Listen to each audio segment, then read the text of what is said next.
he was so strong that we were in a place finishing some work full of ice, but the weather was good at that time when we were doing our work, so the ice was not packed. It was just like drifting ice all around. We could sail around in between, but the weather was so bad offshore, like further away out of the bay, that the ice started to be flushed from this bay, and the waves started to grow.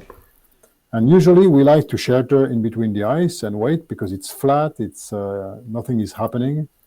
But now that the waves started to reach us despite the ice, and there was not enough ice to keep the sea flat, which is usually what's happening.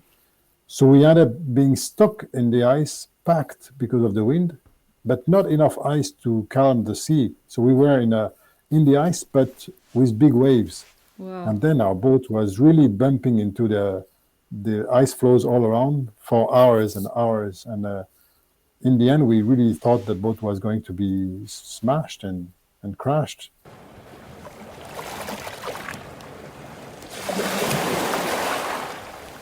Sejam muito bem-vindos a mais um podcast aqui do Maré Sonora, e o episódio de hoje foi gravado em inglês. Para quem prefere ouvir esse episódio com legenda traduzida automaticamente para o português, é só acessar o bate-papo diretamente na plataforma YouTube. Lá você tem um recurso, acessa a legenda, escolhe para português e aproveita a conversa de hoje. Um abraço e até mais!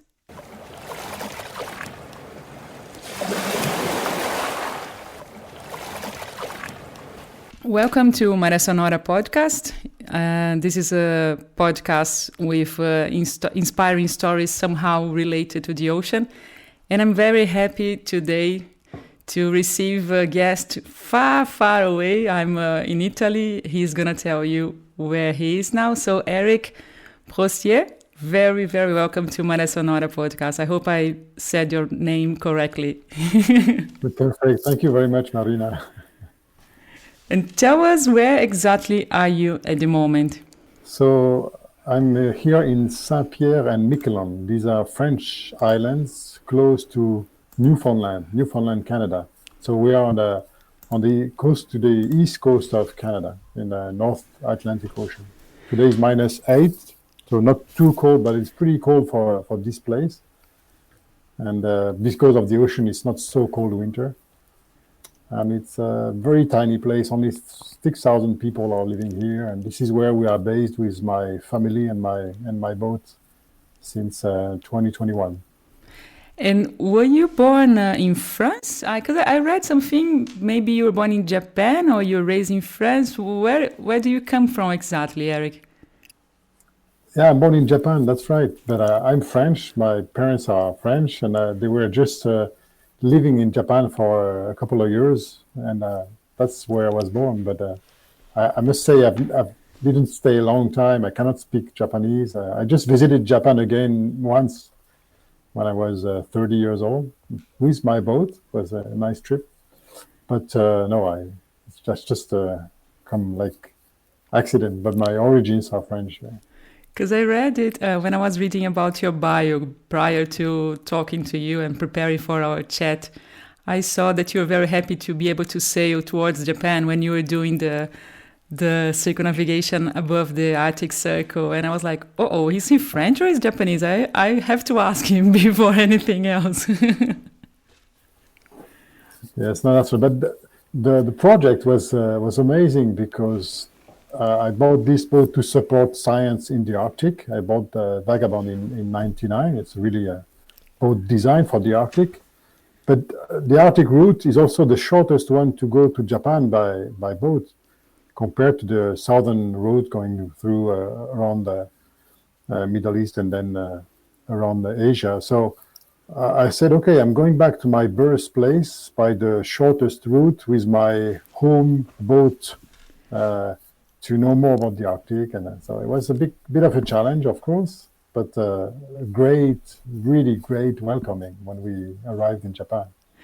So you went on Vagabond. And Vagabond, for the curious, for anyone listening to us, what can you tell about her? How can you describe the vessel? She's rather average size for a sailboat, like 15 meters or 47 feet. And the specific thing is she's really strong. She's really designed to sail in icy waters. Like she's very heavy. It's a steel, thick steel hull with up to 10 millimeters steel. So it's up to maybe 30 tons sailboat, which is twice heavier than usual sailing boats of the same size. So it's very strong, and it's a lot of storage capacity, and everything is made to be self-sufficient for months and even years if we would need to. So it's very like the perfect tool for us to support science in the Arctic, welcome a few scientists and bring them to their work sites, and sometimes spend the winter. Like we spent 12 winters on board this boat in the Arctic. Wow, 12 winters. Wow. Yeah, in the ice, yeah. So you when you got her, you already had the idea in mind to be a vessel to support science. How exactly did it happen, Eric? Yeah, it's actually 30 years ago. I was in a Southern Ocean subantarctic French station called Kerguelen. Kerguelen Island is south of the Indian Ocean. I was a geophysicist there doing my national service as a young scientist. And this is where I discovered how much I was interested with science to better understand our environment, our planet. And in these remote regions, it's difficult to go there, to work safe. And I thought, okay, this is what I want to do. I want to help and contribute to the science knowledge, to the knowledge of our planet in these remote regions. And after all, a boat is the best logistics you can think of. Yeah. And this is how it started. And 6 years later, I bought this boat really on purpose to support laboratories or universities and bring them where they need to go. And this is still what I'm doing since like 99. How many people can she accommodate? Yeah, I would say maximum would be 10, but we've been up to 14 with some people sleeping in tents on the beach nearby. But it's better to stay up to 7, 8 max, and maybe only 6 in winter because of the bigger equipment in winter, like more clothing and everything. So, yeah, 6 to 10, I would say, depending on the season and the work and what we have to do. But usually the scientist team is 2, 3, 4, 5 people, but not more. Like 5 is already a big team, and they need to organize, get the funding and everything. So, and then we are dedicated to one project, which is the difference with bigger boats, where they need to face all the costs. They need to share the time and the logistic with different programs in the same time, and then they won't be. I mean, most of the time they won't be working all together in the same time. So they have to make a calendar schedule, which is not really happening with us. We can change our course, our route, our objectives anytime, because there is just one project on board, and we are dedicated, and it's very, very nice. And which project are you talking about? What exactly is this project? Like for instance, now we have a 3 years project going on with the French Polar Institute, where we study tectonic in south of Greenland. So it's more geology, geophysics. Next summer we'll have 15 seismic stations, big seismic stations to deploy.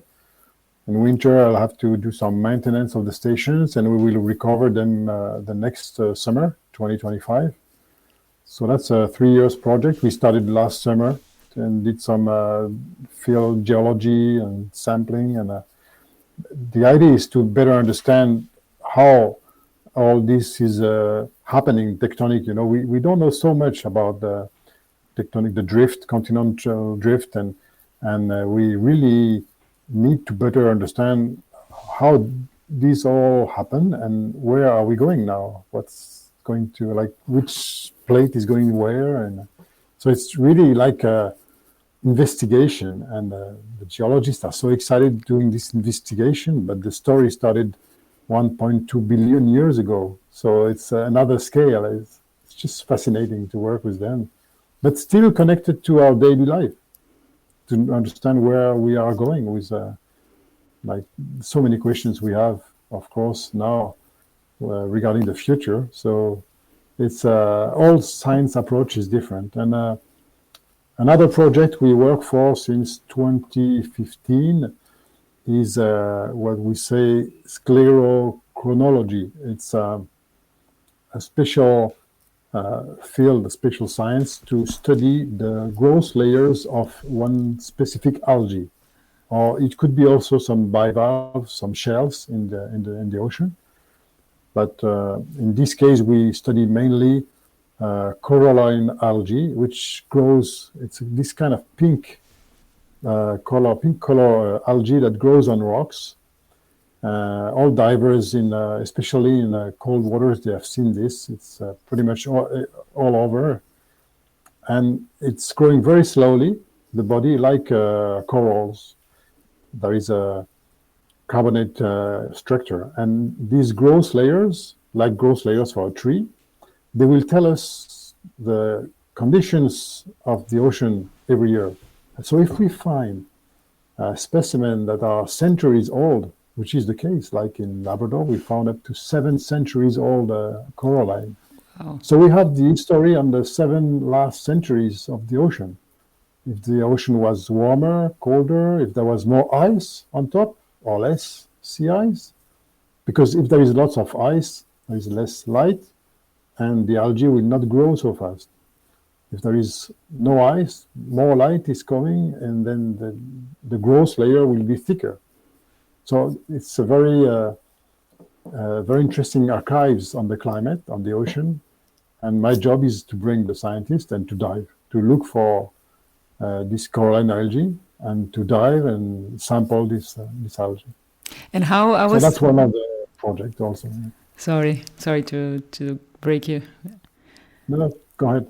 I was curious when I saw some photos of dives, exactly the ones you were mentioning. I was searching some photos on your website, and what are these dives like? Like, what is the preparation to dive in very cold waters? How do you set the whole team to do it? First thing, I try not to be alone. I like for this project when we, like next June, we'll be in Labrador, and we should be 2 divers for safety, to help each other. And also, if one of us cannot dive, we need to have at least one able to dive, because otherwise the project is standing by. But then in summer, it's not that difficult. I mean, it depends. Sometimes with the current, could be a bit challenging. Some drifting ice, so we have to be very careful also with the ice. Like 2 years ago, there was lots of ice, and it was drifting. The boat that was waiting for us on the surface started to drift, and the anchor didn't hold.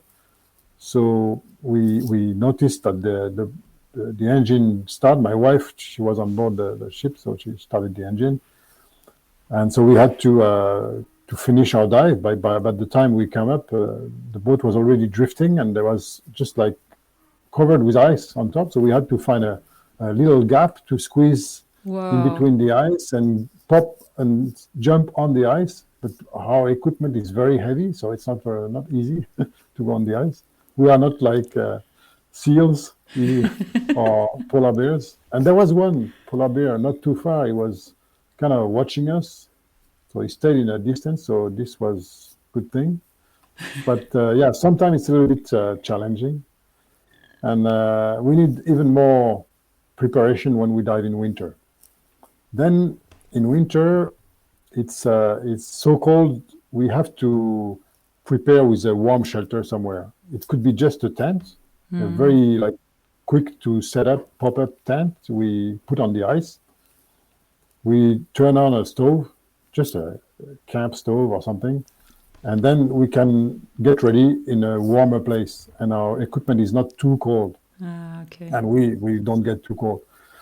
And then we have the hole that we make in the ice. That can take a day to make the hole. Can be hard work. Even if we don't make a hole too big, it makes if the ice is 1.5 meter thick, it takes some time. And then we have to be very careful on the freezing of the equipment. In winter, because of salt, the water can freeze only minus 1.8 degrees. So the water is cold. It's almost -2 in the ocean when you dive in winter. So your equipment can freeze, like it's below zero. So your equipment can freeze and then could stop working properly. So we don't go too far from the hole we made in the ice. We stay not too far. And usually I stay with a rope, and my wife is holding me in the rope. So if I have a problem, I can pull the ropes 3 times, and she knows she has to help me coming out. I did that twice. She was not so confident, but at least we know it works. And what about the depth? When you dive, normally, how deep are these places? As we study biology, like coralline, or sometimes I work on algae or sediment, we don't go too far deep. Like 30 meters is already kind of deep. Maybe 30, 35 is really the maximum we would go for these dives. So it's more like 25, 30 meters max usually. So it's not too bad. I was looking at some very, very interesting moments of your life with your family. So the first big trip when you guys went to do the Northeast Passage that you mentioned before, which is the shortest route, right? How was that preparation? I mean, going back 20 something years ago, what do you recall from that trip, Eric? Yeah, the first idea was to, as I was telling you, to go back to my birthplace. I thought, okay, that's pretty cool. It's the shortest route to Japan. And then it was also a very good reason to know more about the Arctic, especially this side. The Russian Arctic is not so well known. And it's known by the Russians, but it's not so well known by general public. And then it was also not very common. Like no sailboat did that trip before without wintering, without help of icebreaker. But I didn't realize it was going to take me 3 years to get all the paperwork done, to get ready. And I went 3 times to Moscow to prepare the trip. So it took me some energy. It took me some time. But I think if I would have known before, maybe I would have not even tried. So it's good sometimes you don't know it's going to be difficult. But then we did it and we managed and we passed. We were just surprised to be on the other side within 1 month. So we spent the winter. We were so prepared to spend the winter somewhere in Russia. We decided to stay in Russia. We spent the winter in Kamchatka. It was a really great time before going to Japan the following spring. And then we went back by the other side, what we call the Northwest Passage. So after the Northeast Passage, we went back to Europe by the Northwest Passage. And it was just exactly 100 years after the first boat that passed the Northwest Passage, Amundsen, in 1903. So we passed in 2003, and we made this first trip around the Arctic, which was not really the main plan initially, but of course we were pretty happy to accomplish this. And the idea was also to make to know better our boat, to know better the Arctic, and then to offer better logistics to a scientific project. So during this trip around the Arctic, we didn't do science because it was too much of a challenge to already deal with the sailing, the paperwork, the logistics. And we didn't want to commit ourselves into science. Otherwise, you don't do good job if you do too much things in the same time. But then it helped us to better know what we can offer, what we can do, how to sail this boat in the Arctic, what kind of crew we need, and And since then, we've been just full-time working with science projects. How far is, what's the extension of the Northeast Passage, Eric? I was curious about the length. It's a good question. I think we sailed, if I'm correct, 20,000 miles around the Arctic, but including this going down to Japan and back. Then if you take from one strait to the other, because these passages like northeast and northwest are going from, like, officially from one strait to the other, I think it's about 3,000 nautical miles each. It's not so much, yeah. Not so long, actually. That's why it's an interesting shortcut. But of course, if you have the permissions and good sailing conditions, like sometimes it can still be icy, and the maps are not the same than in more popular places. And is Vagabond, she's not an icebreaker, is she? Is like a reinforced hull, or is she an icebreaker? I wasn't sure about that either.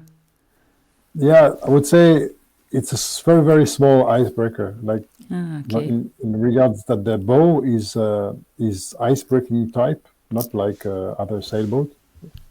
It's above the water, so if when we meet ice, it goes gently on top of the ice floe. Not an iceberg, of course, but like flat ice, sea ice, would go on top, and with the weight, as I was telling you, it's very heavy. She's 30 tons, so it would, with the weight, it will break the ice, and this is a way to go through sometimes. But we won't break more than 40, 50 centimeters, like, which is quite big already. But it's not many sailboats of this size able to break ice, of course. And we've been in really tough conditions. There is some video on our webpage which can show that 2 years ago we were really in tough conditions. But Vagabond is amazing. Yeah. And you guys had you mentioned some problems, like bureaucracy-wise. In order to continue, you had to have a Russian person on board to be authorized to keep on in the beginning. How was that exactly? Yeah, I would say it's not really problems. It's just like there is no website to explain what you have to do if you want to do a trip in Russian Arctic. So, at that time, let's speak about that time.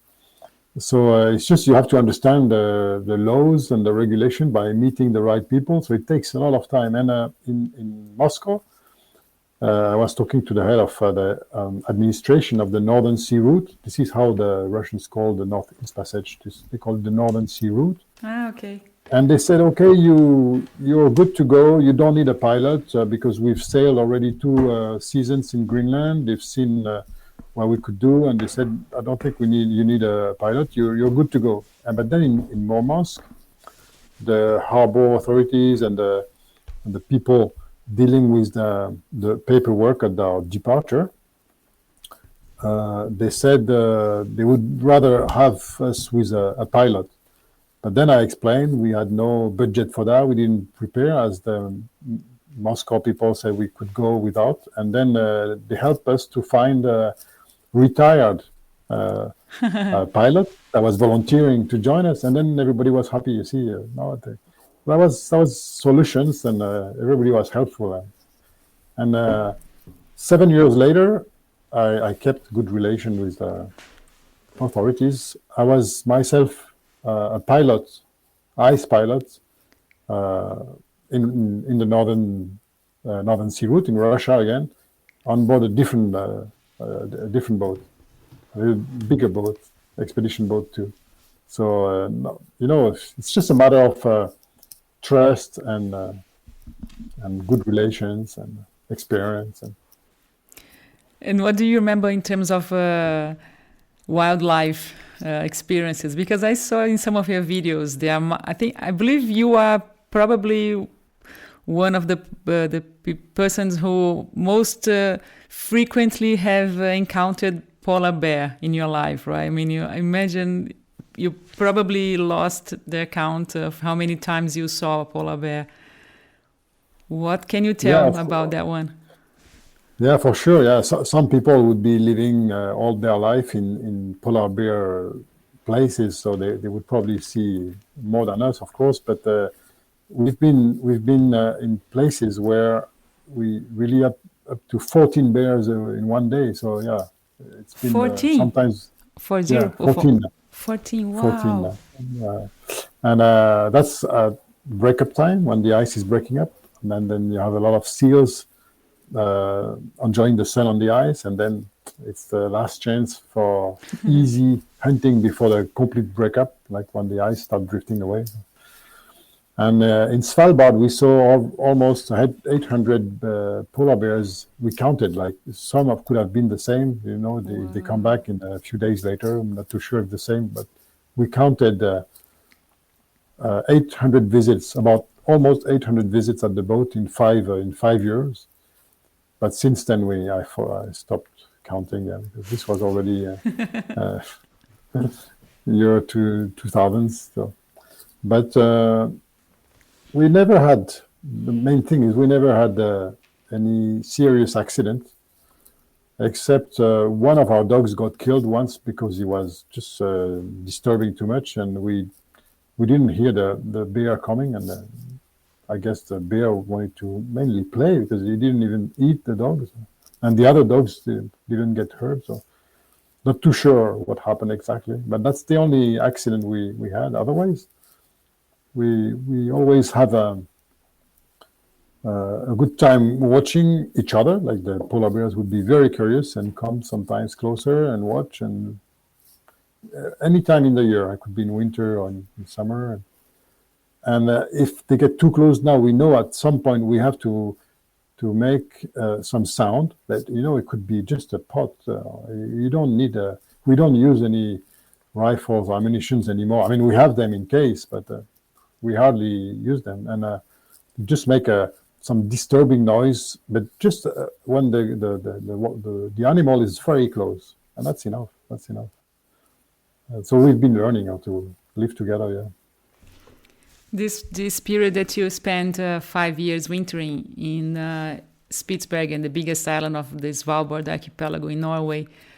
How did you guys end up there? Tell a bit about the project, because there's also a very, very nice video showing some of the experiences. I would love to hear about it. Yes, it was during the Paris boat show where our boat was on an exhibition after our trip around the Arctic.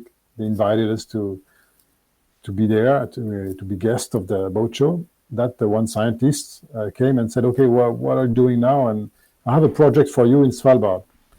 And it all started with some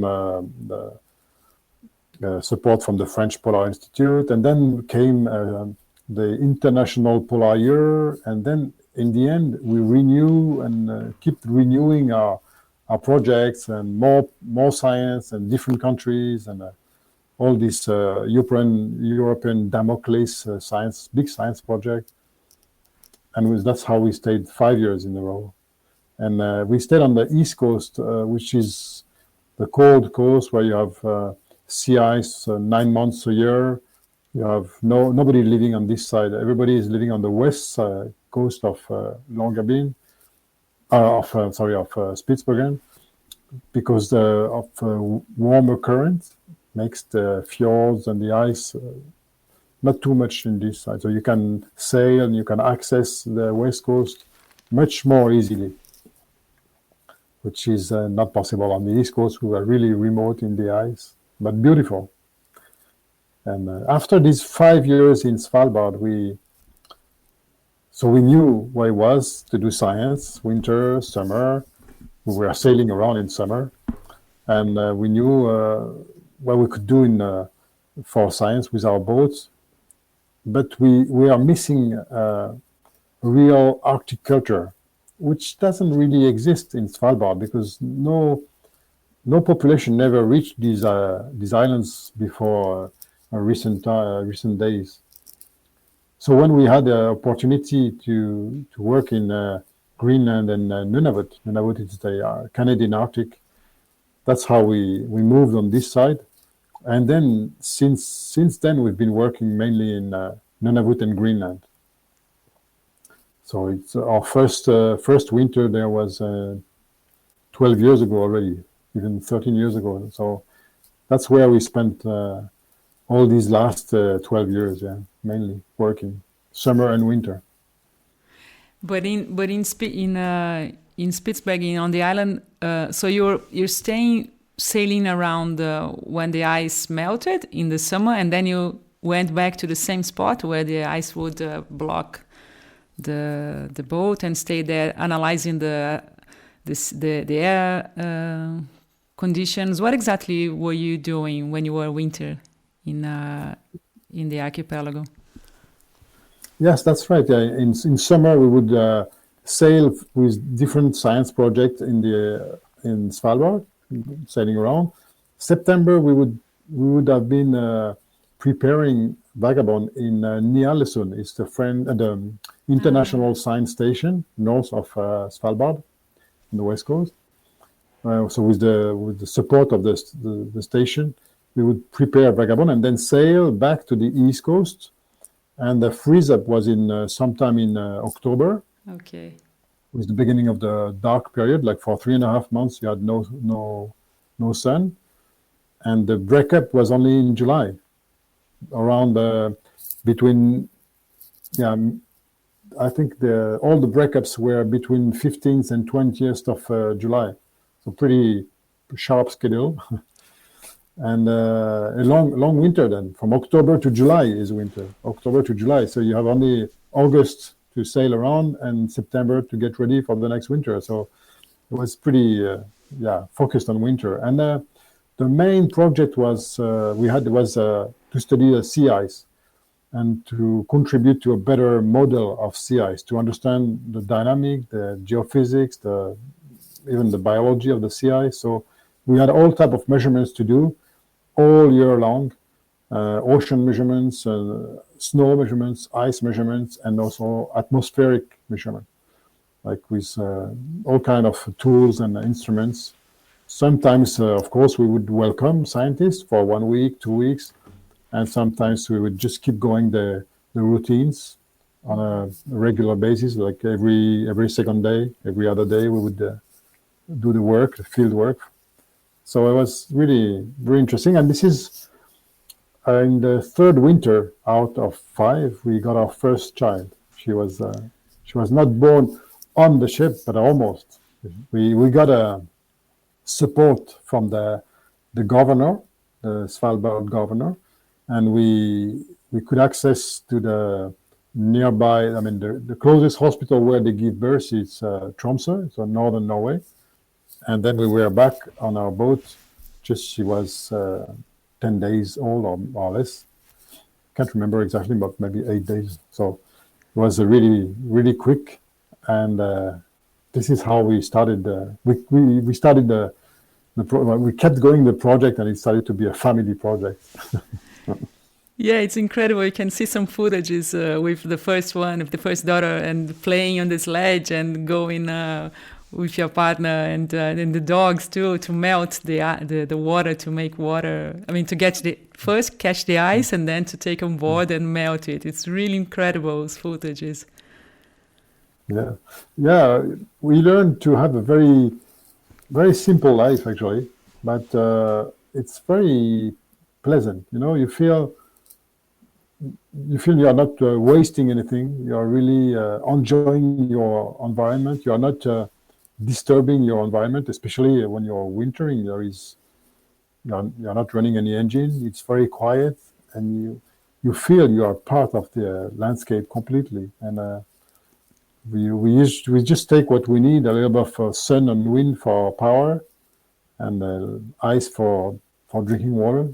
It's better than to take land ice from glacier, because sea ice can be salty. And land ice is older, has some minerals, so it's better than snow, for instance. You mentioned you're very self-sufficient. How did you exactly supply the needs of electricity to be warm on board? How did that work for you in the winter? It was based on because you have the almost endless night, right? It's a few hours of sun. How do you deal with that moment? with that circumstances. Sorry. Yeah, when you have no sun and no wind, like no possibility to use your wind generator or solar panel, then for energy, for electricity, although we don't need too much, but we run our generator. It's a diesel generator. And for heating, we have a diesel stove. And on board the Vagabond, we can store up to over 4,000 liters of diesel, which is a lot compared to maybe 10 times more than normal sailboats of this size. But this is really on purpose to be self-sufficient for winter. And of course, as soon as the sun is back, with all these windows we have, it's like a greenhouse. And we get a lot of heat from the sun as soon as it's back. But during the dark period, during the polar night, of course, we need some power, and diesel was the best. But actually, we use less diesel than a house in more average climate. Even if we were in minus 30, minus 40 sometimes, it's a small volume to heat. It's pretty well insulated. So it's a good balance. Yeah, it's not too bad. Yeah, you've seen.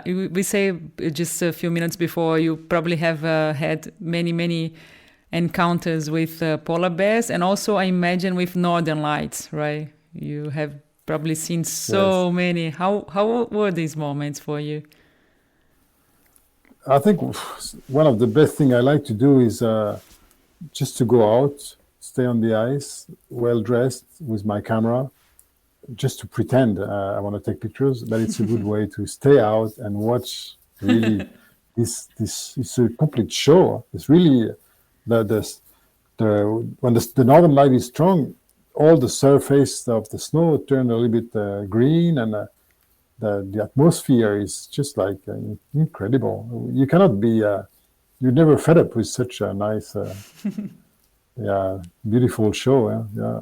And sometimes even a little bit of red or purple, but depending on places, they are different. Like there are some better spots, and also you need a clear sky, of course. So it's good when you live in a place where it's good weather pretty often, like clear sky.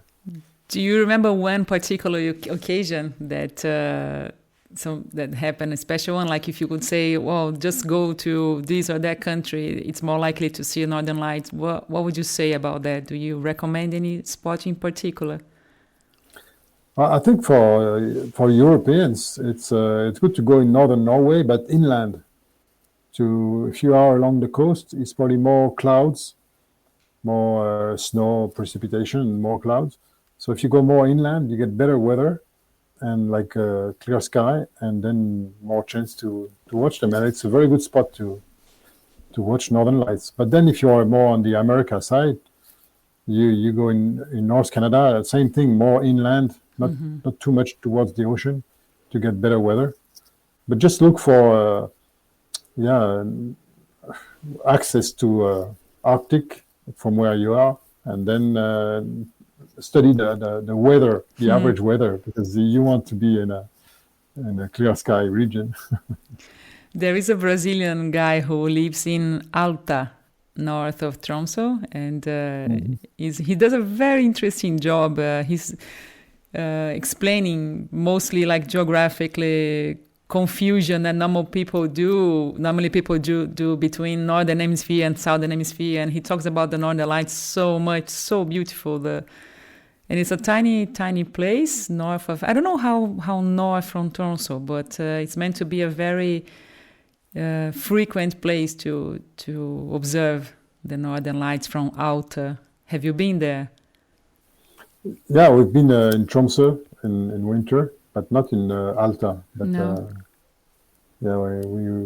This is where our daughter was born, in Tromsø, so we've been there for a while.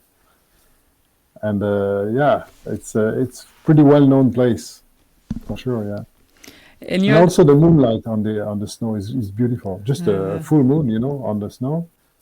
It's just because it's so bright on the snow when everything is white. It's like a perfect reflection. You don't need any headlamp, any light anymore. When you have a full moon, you can switch off your light, and it's during the dark period. It makes you. It's like almost like daylight. It's only when the sun is back you realize, okay, the sun is strong too. And talking about the watching your two daughters grown in such a special environment, how do you feel about it? What can you say about some unique moments or the way you see them reacting to the normal wildlife, and how do you see them? How do you perceive them? I think we've been learning a lot. Although we had some experience before, we've been learning a lot just by watching our kids growing, because for them there was no difference. I mean, this was just part of their life. They grew up in this environment, this way of life. So they didn't have to learn from knowing something different before. They just knew right away what they had to do. A kid is growing and adapting. I mean, he's learning how to do things, walk, eat, dress, play, but in just a way adapted to the environment. So it was very interesting for us. Our difference is we had to learn everything, but for them was just like obvious. And also by the fact we were in a relation with Inuit communities, so they had a lot of interactions with kids of the like Inuit kids. They were going to school, and so all this was really very inspiring for us. And what we can say, it's fascinating how much human being can adapt to a different climate, different way of life, different conditions, which is good to know with what's happening today on our changing climate. So it is possible really to adapt to a lot of things different. People traveling, they know about this. And of course it was a little bit of a little bit of extreme adaptation, but it's possible. And it's very inspiring, good to keep this in mind. Yeah. I was reading, Eric, the other day, the number of people visiting Antarctic in the extreme opposite this year, like roughly 100,000 for this season. Yeah. I heard also that in the Spitsbergen region, a lot of people also are going during the summer, of course, the European summer, to see polar bears, to see the environment over there. How do you see this tourism impact? In both regions, in the Arctic and in Antarctica? How do you perceive this situation? Yeah, I think it's impossible to stop this completely. We are part of the people showing how beautiful it is in these regions, and we cannot blame anyone willing to try and see these beautiful places. So I think we have to work together to educate on how fragile it is, to regulate tourism, to organize it. And this has to be done not only for the big cruise ship, but also for all kind of even smaller boats or other way of visiting. Because in Svalbard, for instance, lots of snowmobiles, tours in winter, or like in spring. So we have to work together with the travel agencies, with the people organizing these tours, and they want to keep their business running, but they also want to protect, to preserve what they like, what they want to share with their guests. So I think this is the key, is to really discuss on how to better regulate, better protect, but we don't want to say it's forbidden. It's impossible. As a sailor and as a traveler, when you talk about climate change, usually the difficulty is because you need a time frame of decades, right? When you want to compare. As someone who has traveled for decades already, do you see differences? Do you see environmental changes in any way? How do you see? Like, if people ask you, okay, have you seen any changes? Have you seen any ice melting or any other direct effect of change in the climate? Do you have anything about it to say? Yeah, there are some places where we didn't even know we could reach one day, like 20 years ago. But now, because there was so much ice, it was not even visible from the satellite view because it was just always covered with ice. And now it's no more ice. Suddenly you have a new base, new little shelter. You can come in. We discover a new coast because of the melt of the ice. And it's also the case in all these fjords where you have a major glacier in the end. They are retreating fast, like 100 meter every year or so average. Depends where, but in a few years you can sail into a fjord where it was not possible before. So, and then you access new feeding places for wildlife, and then you discover a new environment in the fjord that was covered with ice for so many centuries, and then suddenly it's exposed to ocean and sun and climate, and so the changes are really big. We can see them within 20 years. We've seen really big changes, but like some animals also, there was some Arctic villages, they didn't know about mosquitoes, and now they have to learn how to fight mosquitoes, and they are even scared by mosquitoes, not by polar bears or wolves, but they are scared by mosquitoes, So you have to learn. But as I was saying, a human being can adapt, but it's not only the matter of adapting, is what should we do to maybe reduce the impact. As we know, these changes are mainly because of humans on the Earth. So what can we do to reduce this our impact, like humans' impact? That's the thing we all would like to go ahead to push forward. Do you do also photographic cruises, Eric, or are you basically doing scientific expeditions? How are your trips exactly? No, we do also welcome photographers, filmmakers, and artists. And I think, although I have a science background, I think science is not the only approach to understand and to study and to share knowledge about the environment.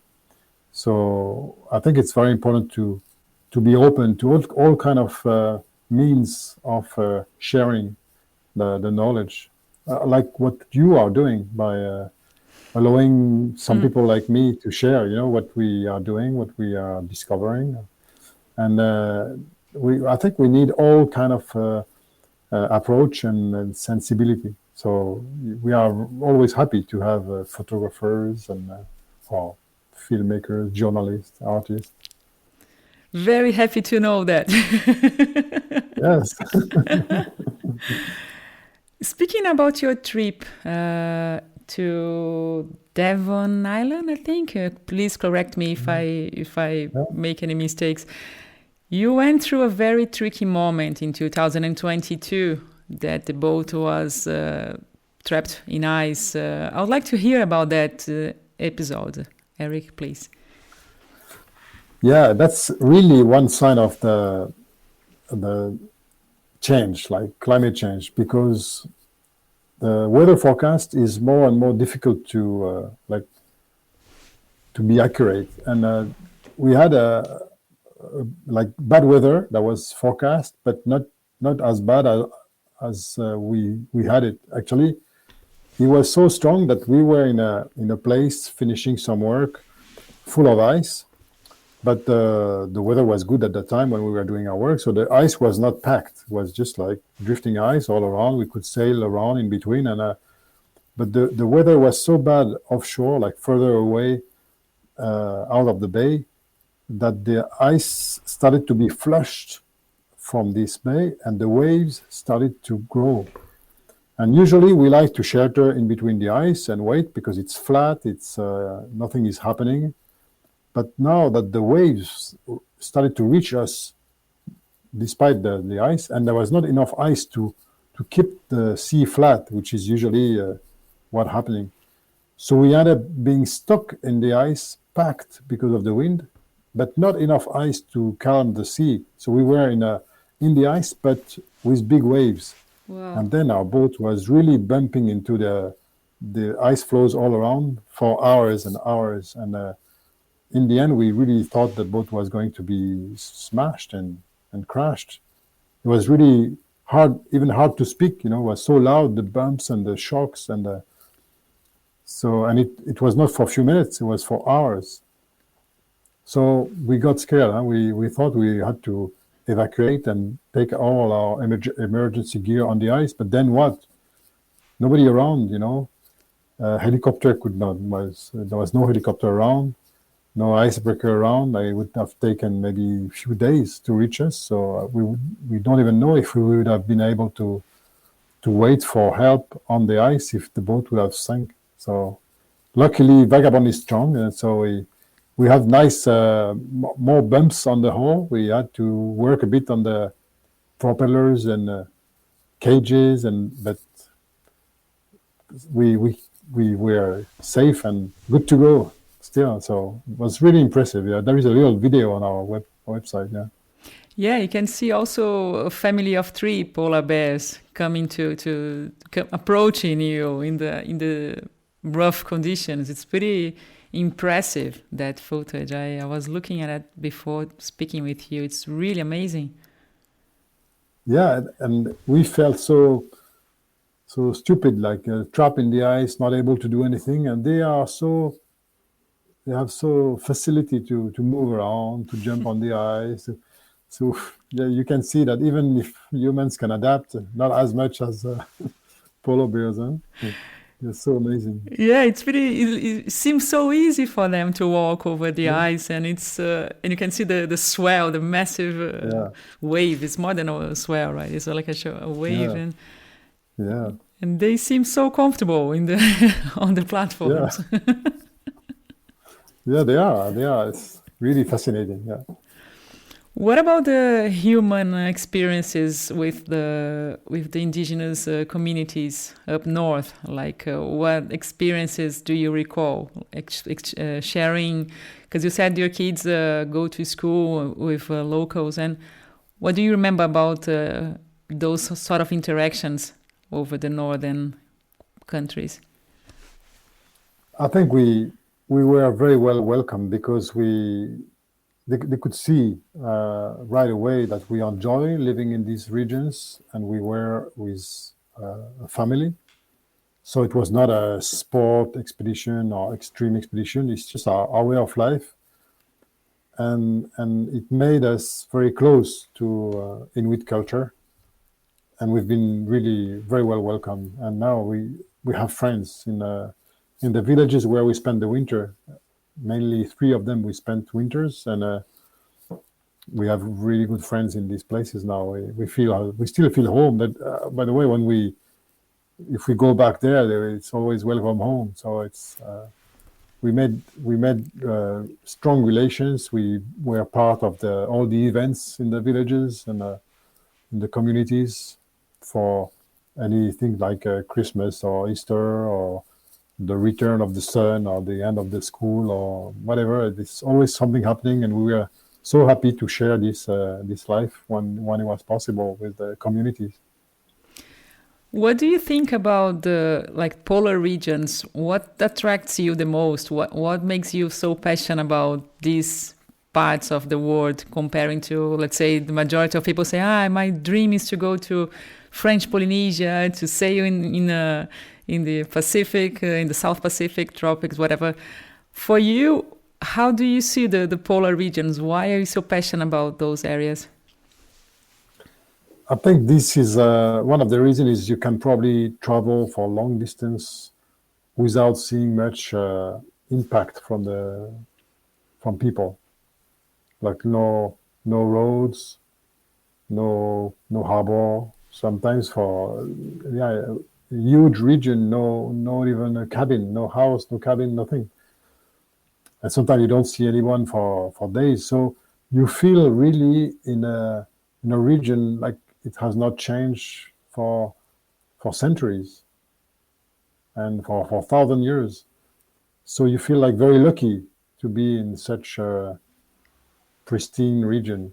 But then when you live there, and then you can see some marks that can tell that some people have been here before, and they've been maybe trying to live here, and some remains of some stone houses, or like very old, but and then I don't know, it's like you're back in history right away, and how and you can also measure how much humans have an impact even on such regions, when you can see that some places where apparently some people have been living, but it would not be possible anymore because of the sea level rise, or the melt of the ice, or so it's, I don't know, I think it's a very high contrast, and always beautiful, lots of freedom feeling. So yeah, I don't know, it's a mix of all these. And what can you say about upcoming trips? What are your plans for 2024? Where are you headed next?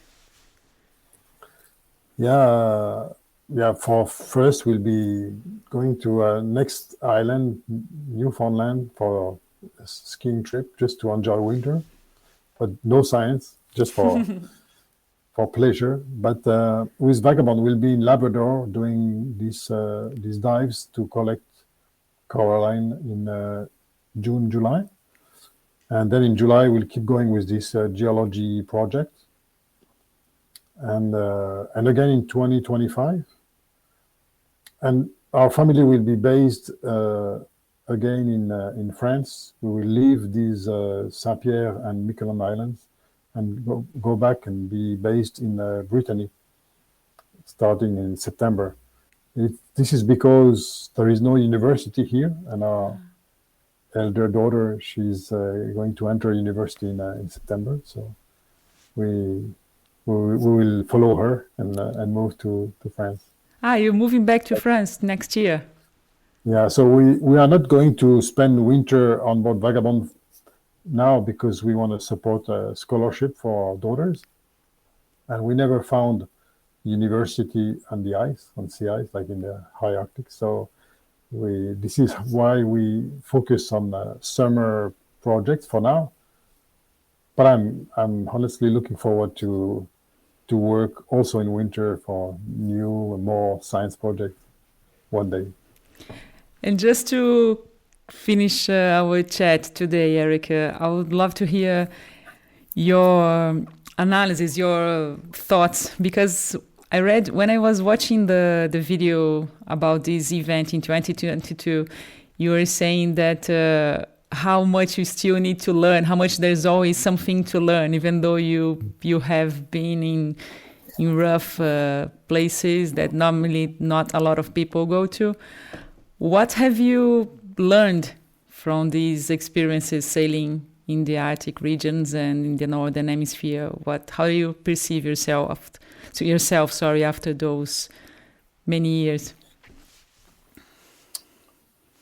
Yeah, I think again it's the way we should look better at the environment, especially that it's changing, like these big rivers, floods, or the more cyclones, or more I don't know, maybe earthquakes in places where we should not have been building houses, and we knew it before, but now nevertheless there are some houses in the wrong places.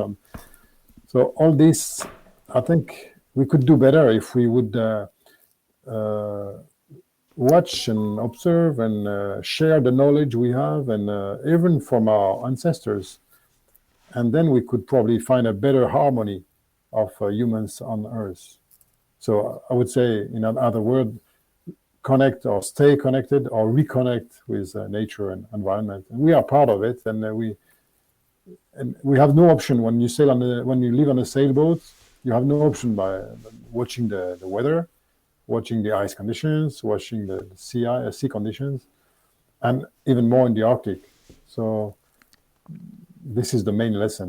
Always look around, look by the window, and make your schedule and your agenda according to and your project according to the environment condition.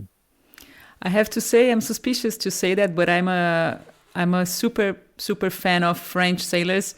The more I meet French sailors, I get really amazed by the achievement, not necessarily with massive technical resources, just the spirit. Like the French spirit is very particular. Speaking about Jérôme Poncet, Gérard, and you, and so many other people that just go for it, like showing you don't need to be in a extremely luxurious yacht to do amazing things, and still you're contributing to inspire others in a huge way. Yeah. So the smaller logistics you have, the closer to the environment you are. If you have too big car, too big plane, too big sailboat, or too big yacht, you are getting away from the real contact with the environment. So it's like watching TV in the end. On a cruise ship, sometimes you feel like each window is a TV, but then you are not part of the environment, really. I mean, you've been away of that. So thank you so much, Eric. It was a pleasure meeting you over the internet here, and I really appreciate your time, and it was awesome listening to you. Thank you very much, Marina. A good pleasure for me too.